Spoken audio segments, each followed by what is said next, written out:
i-cut ko muna yung vlog ko sa village kasi medyo late yung vlog namin. So, mag-update lang ako kasi maraming nagme-message sa akin kung kumusta kami, kung okay lang ba kami. Kasi may balita nga dito guys na about sa age.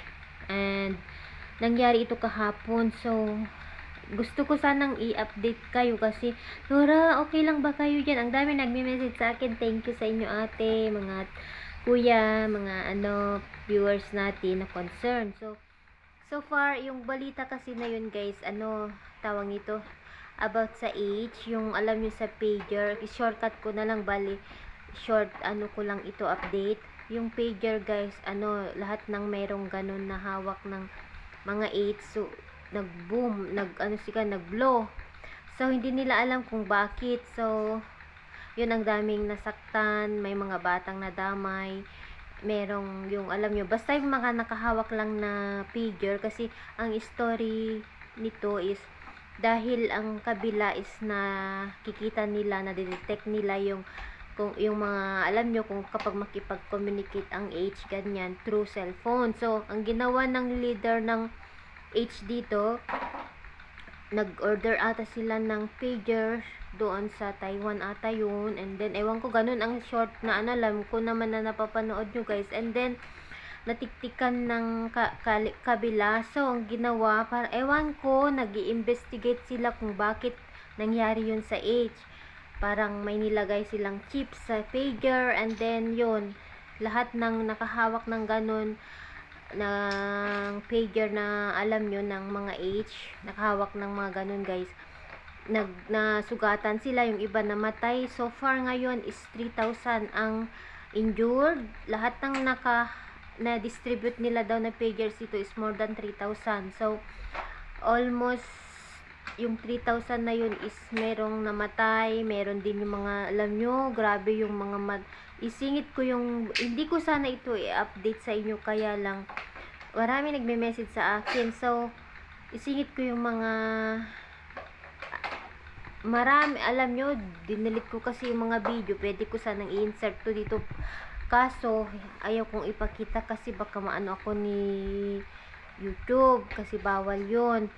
As in guys, yung mga tiyan nila, kasi yung iba nakabulsa, yung may video pa ako na napanood na nagro-grocery siya, nagbabayad ng sa counter, and then bigla na lang boom, nagtunog yung vapor niya, nung binuksan niya ata is nagblow, alam nyo, natumba na lang siya and natamaan dito sa ano niya, na dito sa tiyan niya, nabutasan. And then yung isa na napanood ko, as in na yung wasak yung mukha, yung kamay na putol, kasi yung binubulsa nga nila yon, kasi nung time na yun guys, talagang 3 second lang yung pagitan every message. Parang yung, diba yung pager guys, sasagutin nila, kapag sasagutin, parang ano siya, sabi nila, dahil sa message, kasi yun, through yun, doon sila nagpag-communicate, ganun. So, yung time na yun, as in na sunod-sunod yung 3,000 na nakahawak ng ganun, pati doon din sa sa Syria, mga 8 sa Syria, ganun din, nag-blow din sila, as in na na grabe yung nangyari. Pero yung nakahawak lang talaga ang nasugatan, ang nadamay. Meron din yung mga bata, may namatay pa nga na yung age down tatay, hawak-hawak niya yung anak, yung pager na sa bulsa. And then naputol yung kamay ng tatay, yung anak siya ang nag-blow, namatay siya. So, yun, may bata pa nga na binubuhat, yung lalaking bata na nasugatan dito sa tiyan niya. Kasi, yun na nga guys, nakabulsa yung iba, alam nyo. So, yun yung update. And then, ngayong araw na naman nangyari is Tokiwoki ata yun.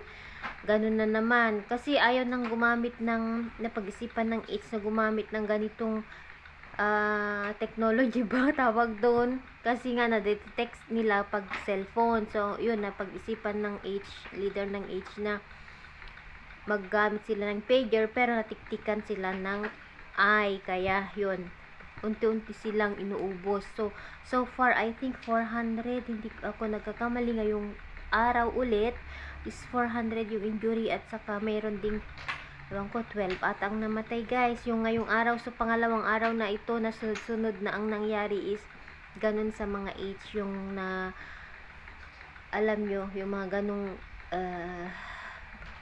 ano ba, accident ba yun?